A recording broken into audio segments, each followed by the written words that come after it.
On Tuesday, the Montgomery County Council introduced legislation that would require COVID-19 vaccinations for all county employees, despite opposition from County Executive Mark Elrich and 3 county unions. Sam, according to the CDC, as of Sunday, 98% of county residents aged 18 and older were partially or fully vaccinated. In addition, County Executive Mark Elrich says that 77% of county employees have already identified themselves as being vaccinated. So why have a mandate that requires county employees to provide proof of vaccination or face termination of their jobs? Look, I think that was strictly a political ploy. Hans Remer is running against Mark. He wants all the ammo he can to, discredit him.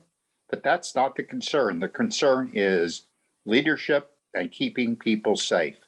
The deficit we have is amongst our students. We need to get more students vaccinated, and they are getting vaccinated. And I'd like to see them get into the 85% range, just like the rest of the population.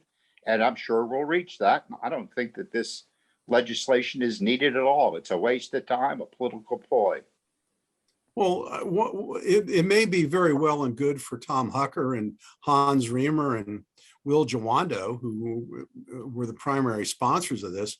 But what about the rest of the council? Why would they vote for something like this when already there's a program in place to encourage employees to get vaccinated? Because they're not on the committee that's proposing the legislation. And nobody for sure knows that this will pass, and it probably won't, especially with the suit that we're going to talk about that's been filed. Well, that's a good analogy and a good segue into our next segment, which is Laurie. The 3 local unions oppose a requirement calling the proposal an outrageous intrusion and misuse of authority. And ironically, on the very same day the county issued the proposed legislation, a lawsuit was filed challenging the Montgomery County Public School System's vaccination mandate for a violation of religious freedoms. It seems like the world has spun off its axis by COVID. Yeah, I agree with the unions. And this is not smallpox. This is not the Spanish flu or polio. What we need to think about is the safety, as Sam says, of our children and the residents. So what is the goal? What would the goal be for this mandate? I just don't understand really what the goal is, because I know a lot of people are saying that they're going to end up quitting their jobs, and you're going to see a lot of very competent employees who've been working for many years quit their jobs. We may not see a lot of them, but just one person even makes a difference when you have an excellent employee. I'm really concerned about that, especially when we have a shortage of workers now in the country. And there is that one employee, I'm surprised it's not more, are filing a lawsuit because they're claiming a religious exemption, but for some reason, this county is very different than most of the country in their mandates, and that they are not allowing the religious exemption. So we do see that, I think there's a definite precedent for this is just not constitutional. It shouldn't be allowed. And the employees claiming that there are fetal cells that were used in the production of the vaccines, and that's been proven to be true, although the Johnson & Johnson is more directly related to it than the other 2 vaccines. But I do think there's, it's way of an overreach that the county is trying to do this. Well, Sam, let's dovetail back to you and bring the two different controversies together, because obviously the MCPS mandate is already in effect. Do you support the MCPS mandate that all employees be vaccinated, all MCPS employees be vaccinated?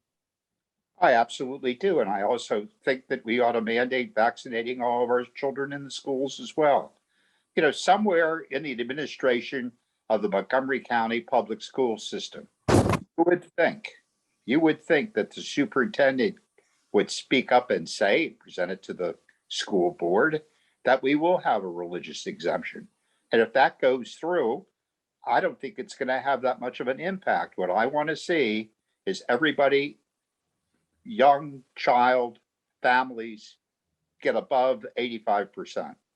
If we can get above 85%, we'll be in great shape. We're close. We are so close. And why in the So if heck? we're so close, then why do we need a mandate is what I think. Well, because we need it with the kids. We need it with the younger people, and we still need it in some of our minority populations.